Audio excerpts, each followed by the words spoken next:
Once upon a time in the small town of Milan, Ohio, there lived a curious and inventive boy named Thomas Alva Edison.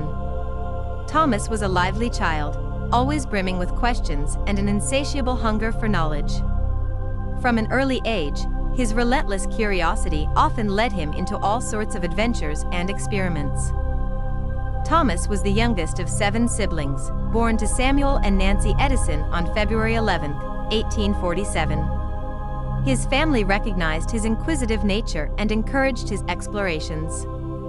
His mother, Nancy, was a former schoolteacher who nurtured his love for learning, while his father, Samuel, an enthusiastic shaper of young minds, fostered his son's love for experimentation.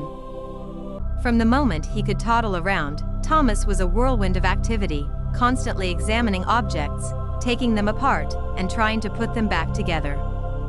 He was particularly fond of wandering through the woods near his home, examining the plants, bugs, and creatures that he encountered.